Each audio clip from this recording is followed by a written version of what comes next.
तुम्हाला कोण माहिती देतं मला माहित नाही, पण हे आम्हाला सगळ्यांनाच माहिती आहे की मुंबईत शिवसेना ही हा मोठा भाऊ असेल. याच्याबद्दल काय म्हणजे आमचा आक्षेप घेण्याचं काही कारण नाही. जे सत्य आहे ते सत्य. 20 ते 22 आज असं कुठे काही झालेलं नाही. 20 ते 22 गटावर आग्रही वगैरे अशी कुठे चर्चाच झाली नाही. आज पॉलिटिकल चर्चा आली की बदलापूर आणि ज्या ठिकाणचे रेप झालेले त्याच्याने महाराष्ट्रात किंवा मुंबईत काय परिणाम होतील. काही शाळांचे रिपोर्ट आणले होते आम्ही की शाळांच्या गेटवरती पालकांची प्रचंड गर्दी होते की मुलांना हातात घेऊन घरी न्यायची. मुलंही घाबरलेल्या अवस्थेत आहेत. त्यामुळे त्याच्यावरती आणि जो काही रिपोर्ट्स येत आहेत त्या सगळ्या बदलापूर कांडातनं, ते बदलापूर कांड भयंकर आहे. भयंकर म्हणजे माणूस जातीला काळीमा फासणार कांड आहे. त्याला धरून आज राज ठाकरेंनी असं म्हटलं की बदलापूर घटनेनंतरच त्याच्या काय घटना सगळ्या बाहेर येतात. यामध्ये काही राजकारण तर नाही ना.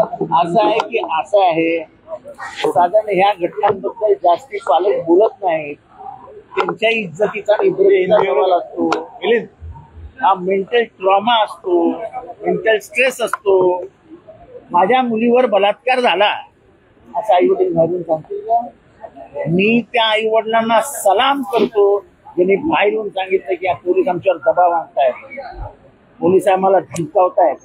आपल्या लहान पोरीवर बलात्कार झालेला असतानाही त्या पालकांनी एवढं धैर्य दाखवलं. त्या माणसाला माझा मनापासून सलाम. आवडता बिंदू होता है कि आज की बैठक में क्या कोण मानले त्यांच्याबद्दल काय बोलायचं नाही. शिवसेना हा मोठा भाऊ आहे, तर या मुंबईच्या जागेमध्ये शिवसेना जास्त जागा महाविकास आघाडी सोडून. हो, मी मोठा भाऊ म्हटल्यावरती आता तुम्ही त्याच्यावरती तो जास्त जागा मागेल का, मग कमी मागेल का, मग लहानाचा मोठा होईल का? मोठा भाऊ आहे. राष्ट्रवादीला किती जागा अपेक्षित आहे? अहो ते नंतर सांगू ना आम्ही. आमचं जागा वाटप आली की चिठ्ठी तुमच्या हातातच देणार आम्ही. कि आज की बैठक में क्या हुआ है, मुंबई क्या मुंबई की सीटों को लेकर बातचीत हुई है? आज बदलापुर और पूरे महाराष्ट्र में जो बलात्कार की घटनाएं हुई है और उस मामले में जनता के मन में जो रोष है उसके ऊपर ज्यादा बात हुई. और उसका ये रोष, ये सामाजिक रोष है, पॉलिटिकल रोष नहीं है. ये कोई पॉलिटिकली मोटिवेटेड मूवमेंट नहीं है. जनता उतर रही है रास्ते पे, और जब जनता उतर रही है रास्ते पे तो ये मतलब है कि विद्रोह की आग लग चुकी है. सीट शेयरिंग को लेकर क्या मुंबई में क्या होगा? हमने हिंदी होते ना. सीट शेयरिंग को लेकर मुंबई में क्या शिवसेना बड़ा भाई रहेगा? क्या आपने कहा? मैं बिल्कुल हमेशा कहता हूँ, लोकसभा में भी शिवसेना बड़ा भाई था. बम्बई को लेकर अगर हम बोले तो बम्बई में भी शिवसेना बड़ा भाई रहेगा. राज ठाकरेंनी मोठा आरोप केला शरद पवारांवरती. ते दरवेळेस बोलतात ते जातीपातीचं राजकारण कोण करतं, कोण भोंगे फोडायला जातं, कोण बाहेरच्या लोकांना मारायला जातं, कोण उत्तर भारतीयांच्या कानाखाली मारतं, हे सगळ्या भारताला माहित आहे. त्यांना फक्त बडबडायचं असतं कारण बडबडू देत. बदलापूरचे जो काही हे संपूर्णपणे झाला त्यामध्ये आशिष सरकारकडे नाही येत द्यायला, इथून पुढे तुम्ही कसे देणार असा एक सवाल केला तुम्ही सरकार. आणि उद्या जाऊन ते एकनाथ शिंदे बरोबर चहा प्यायला बसतील. एकनाथ शिंदे साहेब त्यांच्या घरी जातील, चहा देतील, विचारत जाऊ नका. आशीष को लेकर मुंबई में आप कितनी सीटें लड़ना चाहती है आपकी पार्टी?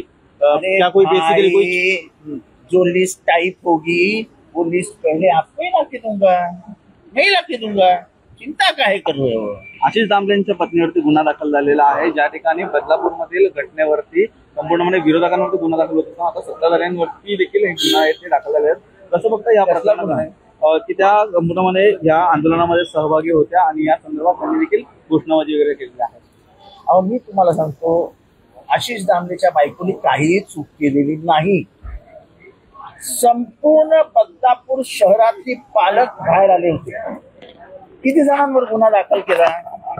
मी सांगतो, एक परिस्थिती पुढच्या आठवड्यात अशी उद्भवणार आहे की अख्खं बदलापूर पोलीस स्टेशनला जाणार आहे की आमच्यावर गुन्हा नोंदवा, अटक करा आम्हाला. तुम्ही लोकांच्या संवेदनांची परीक्षा पाहू नका. माणूस गरीब असू शकतो, लाचार नाही, आणि लढवय्यात तो कायमच असतो. आपल्या इथे मुलींवर बलात्कार होतोय, केस नोंदवली जात नाही, राजकीय हस्तक्षेप होऊन तो दाबला जातोय, हे सगळं दिसत असताना बायका शांत बसतील घरी? अरे प्रत्येक बाईला एक मुलगी आहे. महाराष्ट्रामध्ये आज त्या पोरींना घेऊन प्रत्येक घरामध्ये राग आहे की आमच्या मुलाबाळांचं काय होणार महाराष्ट्रात.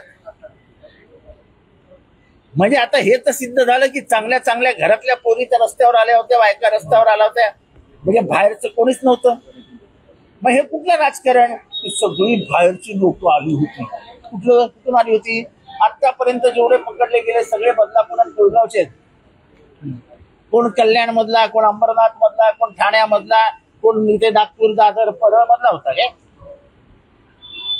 काय बोलता राव. पत्रकारांवरती देखील खालच्या शब्दात ज्या ठिकाणी वाच्यता केली त्यानंतर मला वाटतं की पत्रकारांनी अतिशय गांभीर्याने घ्यायला हवं. तुमच्या एका पत्रकार बहिणीला विचारलं जातं की काय बातम्या देते, तुझ्यावर झाला का बलात्कार? अरे तरी ना तुमच्या काळ्या पट्ट्या लागल्या, ना तुम्ही निषेध नोंदवला. पत्रकारांनी संवेदनशील व्हायला पाहिजे. तुम्ही महाराष्ट्राला प्रबोधन करतात, महाराष्ट्राचं प्रबोधन करतात. तुमच्या बहिणीला विचारलं जातं काय बातमी देते, तुझ्यावर रेप झाला का? अरे मला एकही पत्रकार भगिनी किंवा तुमचा पत्रकार भाऊ कोणी निषेध नोंदवताना काही दिसला नाही.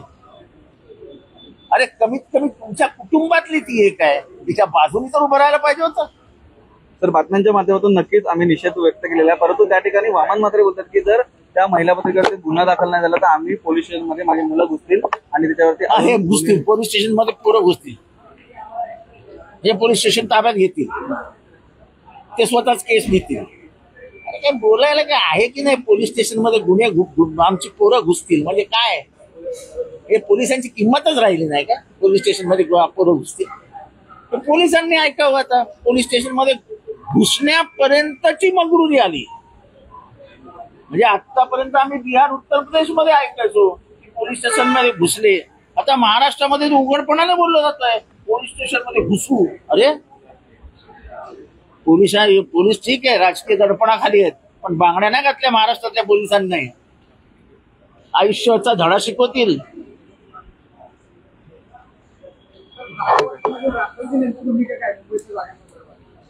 महाविकास आघाडीला कुठेही लागता कामा नये ही आमची भूमिका.